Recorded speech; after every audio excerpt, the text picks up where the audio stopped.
The first snowflakes of December were still melting on my windshield when I pulled into the Riverside Community pool parking lot with my daughter, Emma.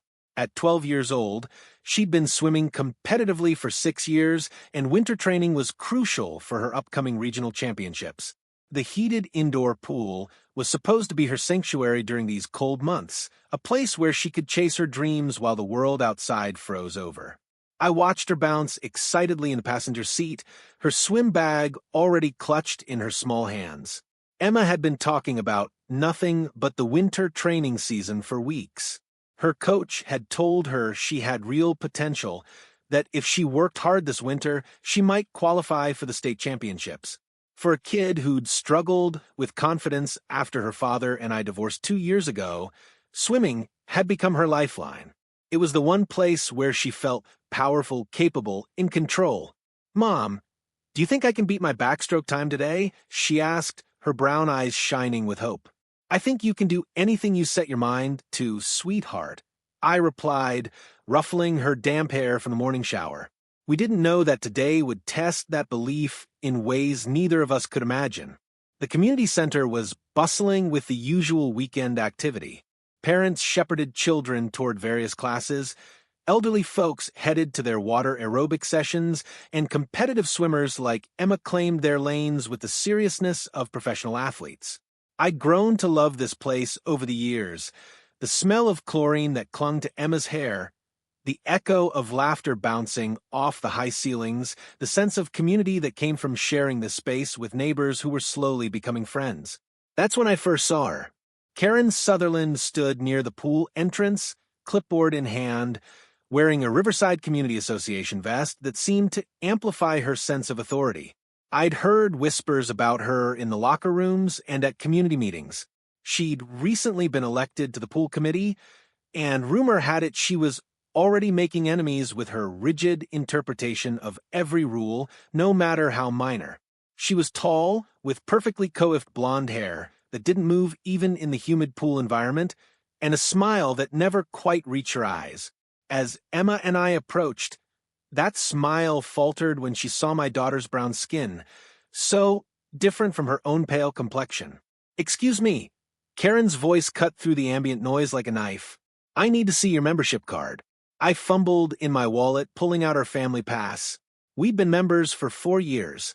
Karen studied it with the intensity of a detective examining evidence, her lips pursed in concentration. "This seems to be in order," she finally admitted, though her tone suggested disappointment.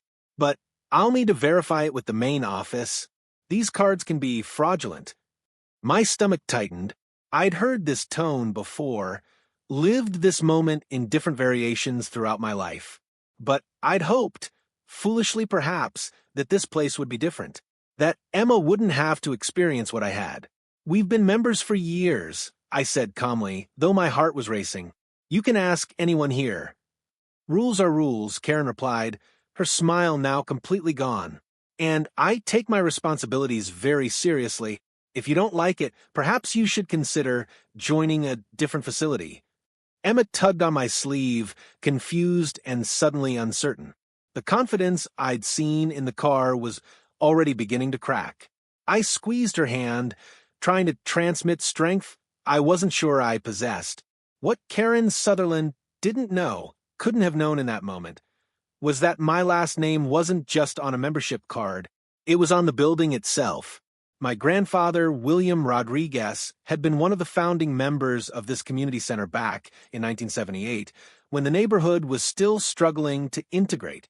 He donated the land and half the construction costs because he believed that every child deserved a place to swim, to play, to belong. When he passed away 3 years ago, he'd left me something in his will that I'd never mentioned to anyone, never used. It had seemed unnecessary, even ostentatious. But standing there, watching my daughter's shoulders slump under Karen's suspicious glare, I began to understand why he'd made sure I had it. "Come on, Emma," I said softly. "Let's go talk to the director." As we walked away, I heard Karen make a phone call, her voice carrying across the pool deck. "Yes, I've got a situation here. 2 individuals claiming membership, but acting suspicious. I think we need to verify." Emma's hand trembled in mine. Mom, why was she so mean? Did we do something wrong? How do you explain prejudice to a 12-year-old? How do you tell your daughter that sometimes people will judge her not by her character, her accomplishments, or her dreams, but by the color of her skin? No, baby, I whispered, kneeling down to her level. We didn't do anything wrong. Sometimes people are just scared of what they don't understand.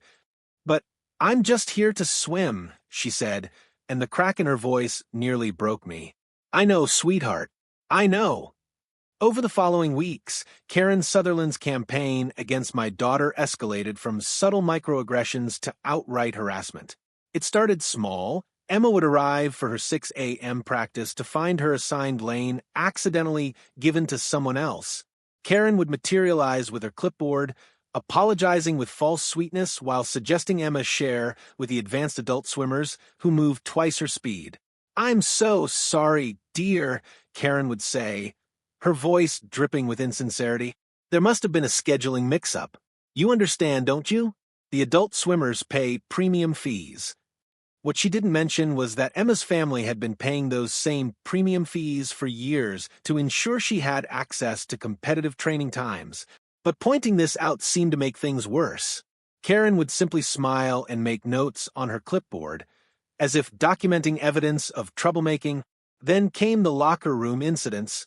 Emma would find her swim bag moved, her lock mysteriously malfunctioning, her towel accidentally taken by another swimmer. Each time, Karen was nearby, witnessing but never intervening, her presence a constant reminder that Emma was being watched, judged, found wanting. Mrs. Chun, Mrs. Patterson. So lovely to see you this morning. Karen would greet the other swim parents warmly, her entire demeanor transforming. How are your daughters doing with their training? But when Emma walked past, Karen's smile would freeze, her eyes would narrow, and the temperature would drop 10 degrees. The other parents noticed. Some looked away uncomfortably. Others whispered behind raised hands. A few, bless them, tried to intervene. Karen, I think you're being a bit harsh on the Rodriguez girl, Mrs. Patterson said one morning after watching Emma be relegated to the shallow end during prime training time. She's one of the best swimmers here. I treat all members equally, Karen replied coolly. If you have a complaint, you are welcome to file it with the board. But we all knew Karen had the board wrapped around her finger.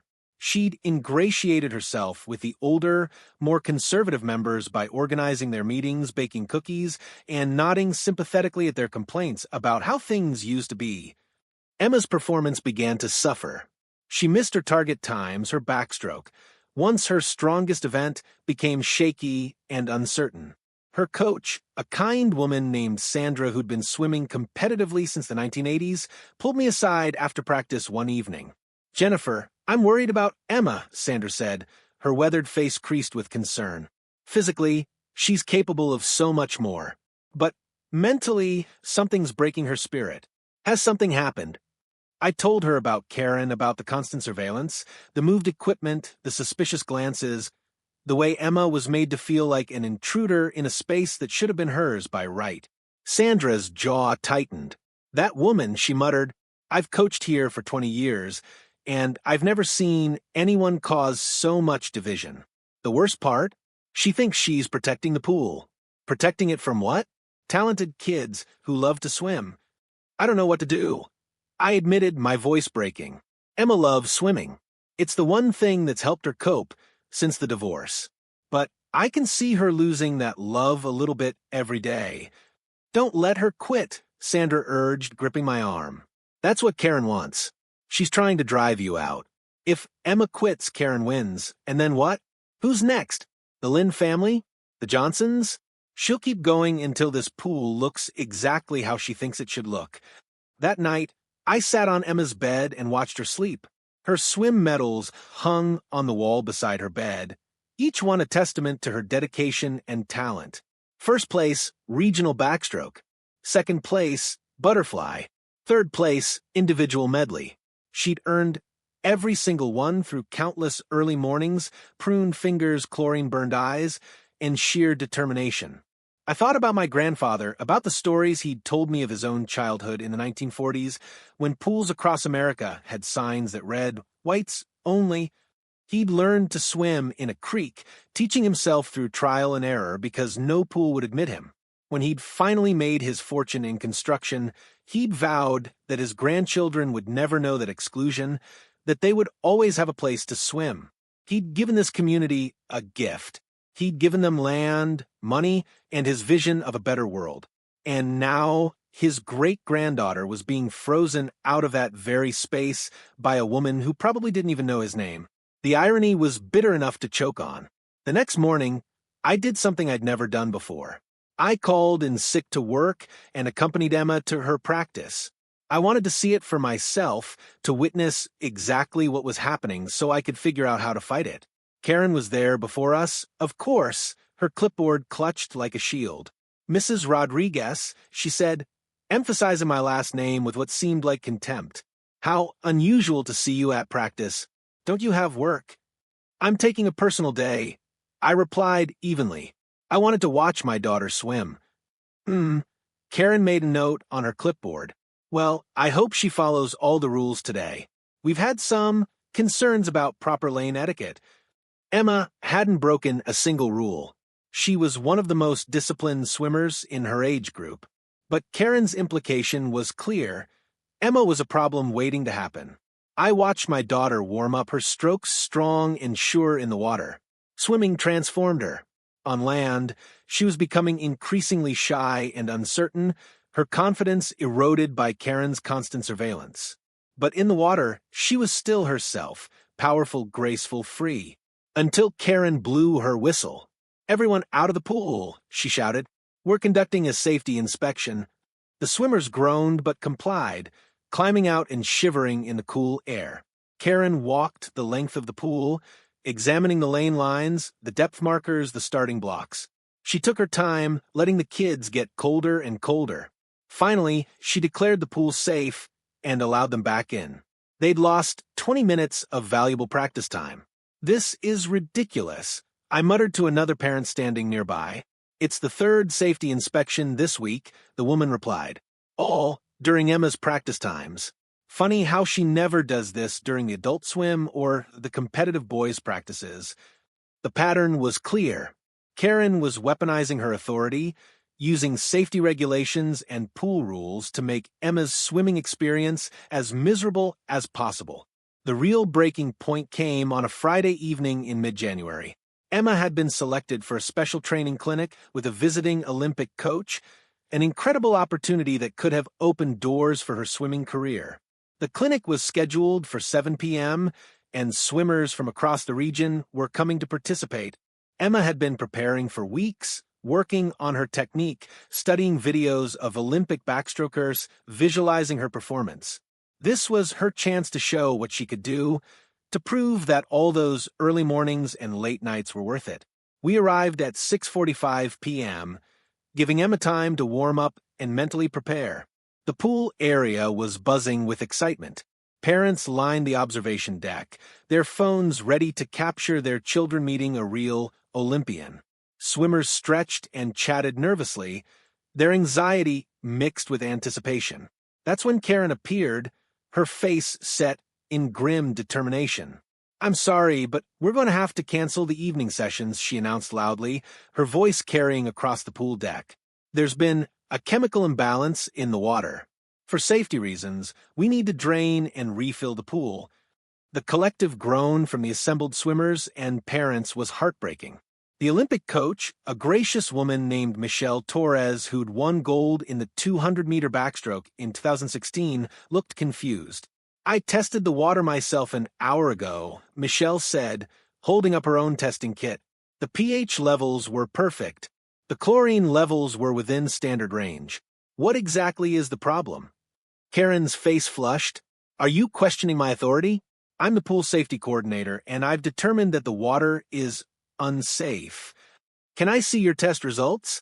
Michelle asked calmly, her Olympian composure unshaken. "I don't have to show you anything," Karen snapped. "This is a liability issue. If someone gets hurt because the water chemistry is off, it's my responsibility. I watched Emma's face crumble. She'd been so excited, so hopeful. Now she stood there in her swimsuit, her towel wrapped around her shoulders, tears streaming down her cheeks. Around her, other young swimmers were equally devastated, their parents protesting loudly. But it was my daughter who'd been targeted by this charade. I knew it. Karen knew it. And something in me finally snapped. "This is unacceptable," I said, stepping forward. My voice was shaking, but it was loud enough for everyone to hear. "You've been targeting my daughter for weeks, moving her lane assignments, accidentally losing her reservations. And now you're canceling an event that dozens of kids have been preparing for, all because you can't stand the thought of Emma succeeding." The pool deck went silent. Every eye turned to Karen and me. Karen's face went from flushed to pale. "How dare you accuse me of discrimination? I've done nothing but follow the rules and ensure safety. If you have a problem with how this facility is run, perhaps you should take your daughter elsewhere." "My grandfather built this facility," I said, my voice rising. "William Rodriguez donated the land and funded half the construction specifically so that kids like Emma, kids who might not be welcome other places, would always have somewhere to swim." I saw recognition flicker in a few faces. The older parents, the ones who'd been around long enough to remember the community center's founding, were nodding. He made sure that every child in this community, regardless of their background or the color of their skin, would have access to this pool. And now you're trying to drive his great-granddaughter out because she doesn't look like you think she should. Karen's clipboard was shaking in her hands. "I have every right to make safety decisions. The board supports me." "Does the board know that you've been systematically harassing a 12-year-old child?" Michelle Torres interjected, stepping up beside me. "Because I've been watching this situation for the past hour, and what I've seen is a clear pattern of discrimination. As someone who's dealt with my own share of discrimination in competitive swimming, I recognize it when I see it." Other parents began speaking up, their voices overlapping in a chorus of support and frustration. "She moved my son's lane too," one father called out, "after he became friends with Emma. She denied our daughter's request for extra practice time," another mother added, "but approved the same request from the white families. She made a comment about my wife's accent," a third parent chimed in, said it was hard to understand people who don't speak proper English. Karen was surrounded now, not by supporters, but by accusers. Her carefully constructed authority was crumbling, and she knew it.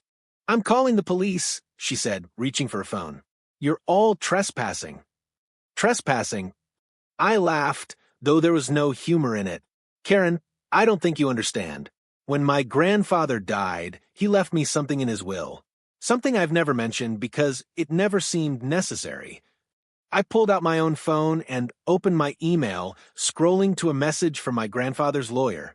I turned the screen so everyone could see.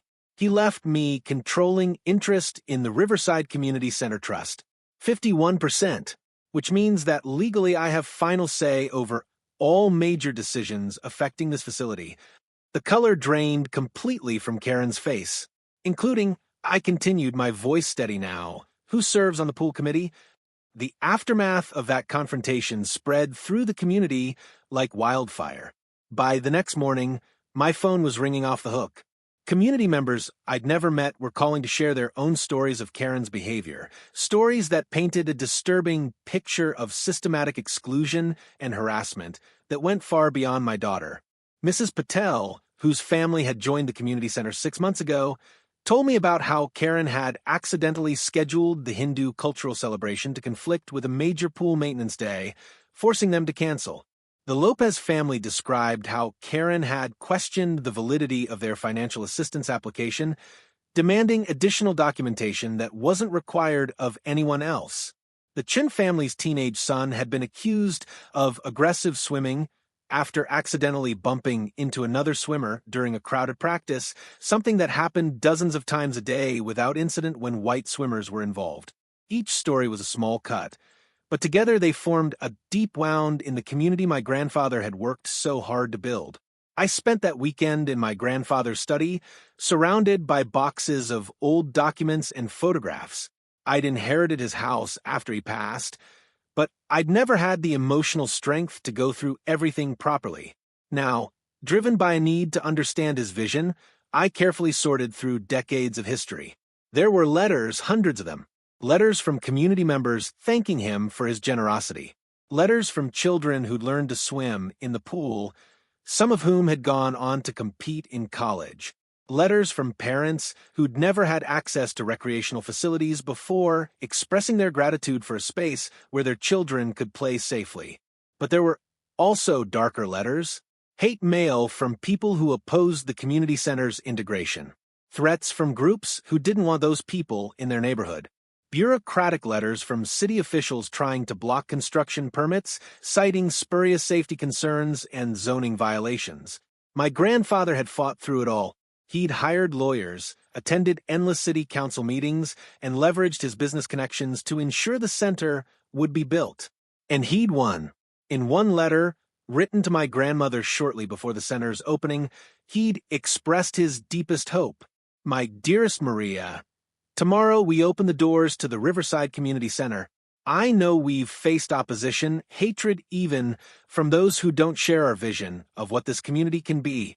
But I believe with my whole heart that once children start swimming together, playing together, learning together, the walls of prejudice will begin to crumble. I'm building this center not just for our grandchildren, but for all the children who will come after. Every color, every background, every story. May they always find welcome here. I sat in his leather chair, tears streaming down my face, clutching that letter to my chest. He'd known that there would be people like Karen, people who would try to turn his inclusive vision into something exclusive and exclusionary. That's why he'd structured the trust the way he had, ensuring that someone who shared his values would always have the power to protect it. Emma found me there, surrounded by papers and photographs, my eyes red from crying. "Mom, are you okay?" she asked softly. I opened my arms, and she climbed into my lap, even though she was getting too big for it. I held her tight, breathing in the chlorine smell that still clung to her hair from yesterday's aborted practice. "I'm okay, baby," I said. "I'm just thinking about your great-great-grandfather and how much he would have loved you." "Tell me about him," she whispered. So I did. I told her about a man who'd grown up poor, who'd taught himself to swim in a creek because pools wouldn't admit him. About how he'd built a construction empire through hard work and determination, and how he'd used his success to create opportunities for others. About his belief that every child deserved a place to swim, to play, to belong. "He sounds amazing," Emma said when I finished. I agreed. "And he built that community center for you, Emma. For you and every other kid who loves swimming. He wanted to make sure that what happened to him, being excluded because of who he was, would never happen to his descendants. But it did happen," Emma said quietly. "Karen tried to exclude me. She tried, I acknowledged, but she didn't succeed. And she won't succeed, because we're not going to let her." "What are we going to do?" Emma asked. I looked at my daughter, this brave, talented, beautiful child who'd inherited her great-great-grandfather's determination and spirit, and I made a decision. "We're going to fight," I said, "not just for you, but for everyone. We're going to make sure the community center lives up to the vision Grandpa William had, and we're going to do it the right way." The emergency board meeting was scheduled for the following Tuesday evening.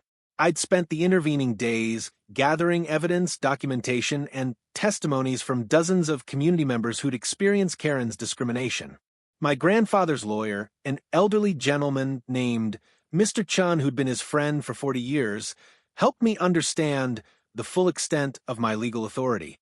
"Your grandfather was a wise man," Mr. Chun said, reviewing the trust documents. "He knew that institutions can be corrupted, that good intentions can be twisted over time. That's why he structured it this way.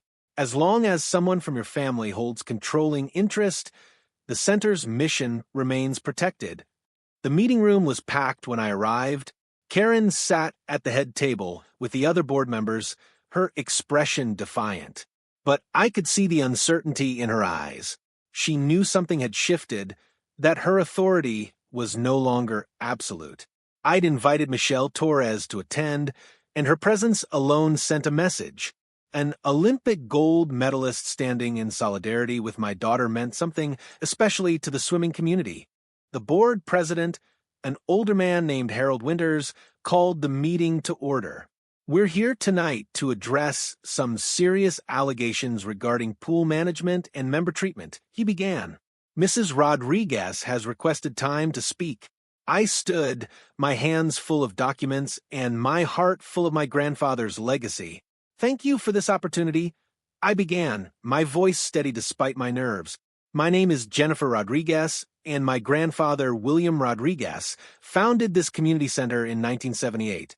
He built it on the principle that every child deserves access to recreational facilities, regardless of their background, race, or socioeconomic status.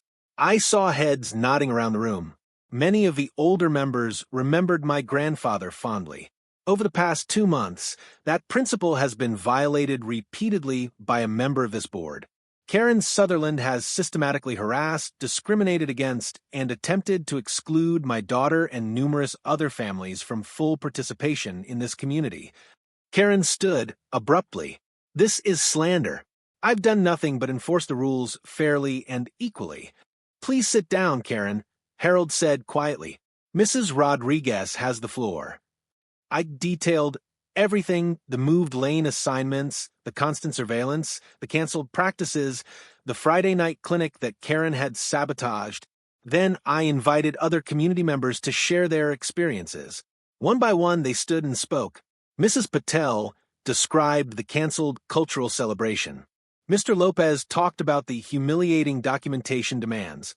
Young David Chun, now a high school senior, shared how Karen had accused him of being too aggressive and tried to ban him from competitive swimming. I almost quit, David said, his voice cracking with emotion. I loved swimming, but Karen made me feel like I didn't belong. Like I was always one mistake away from being kicked out. The only reason I didn't quit was because my parents reminded me that Mr. Rodriguez had built this place for kids like me. By the time the testimonies ended, nearly 2 hours had passed.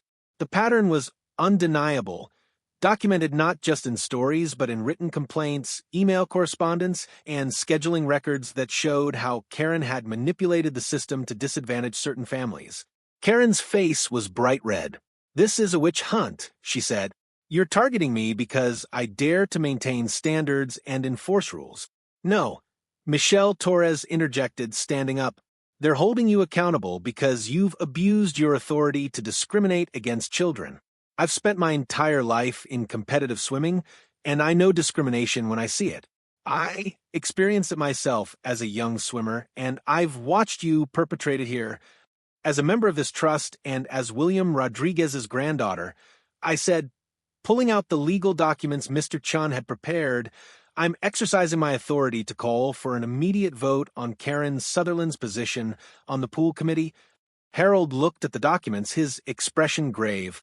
The trust structure is clear, he said finally. Mrs. Rodriguez does have this authority. This is outrageous. Karen shouted, You can't just remove me because you don't like how I do my job. We're not removing you because we don't like how you do your job, I said quietly. We're removing you because you've betrayed the fundamental mission of this community center. My grandfather built this place to include people, not exclude them. To welcome children, not drive them away. You've done the opposite of everything he stood for. The vote was called. Of the 7 board members present, 6 voted to remove Karen from the pool committee. Only Karen herself voted to keep her position. As she gathered her things, her face a mask of fury and humiliation, she turned to me one last time. You think you've won, she said, but this community will never be what your grandfather wanted. People like me will always be here, always pushing back. Maybe, I acknowledged, but people like me will always be here too, fighting for his vision. And we have something you don't. We have the truth, the law, and the community on our side. After Karen left, the room erupted in applause. Parents hugged each other, children cheered. and I felt the weight of 2 months of stress finally lifting from my shoulders. Harold approached me, his eyes glistening with unshed tears.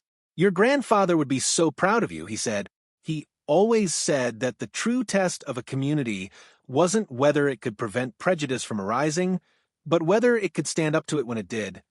The following Saturday morning, Emma and I returned to the pool for the rescheduled training clinic with Michelle Torres.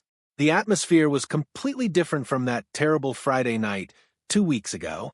Parents chatted warmly with each other, crossing lines of race and background that Karen had tried so hard to reinforce.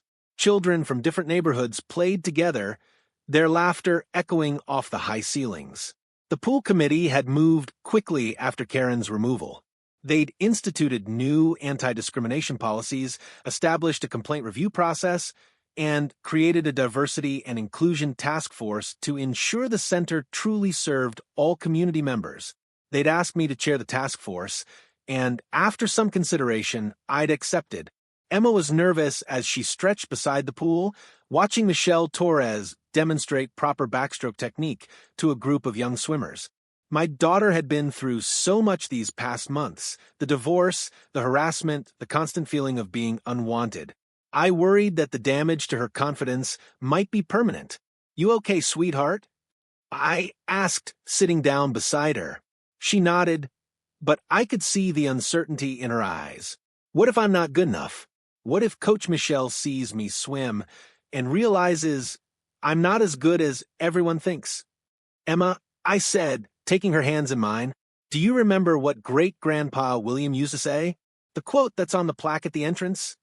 She thought for a moment. "The water doesn't care who you are. It only cares how hard you work." "Exactly," I said. "You've worked so hard, baby. You've earned your place here. Not because of who your great-great-grandfather was, but because of who you are. Because of your dedication, your passion, your talent."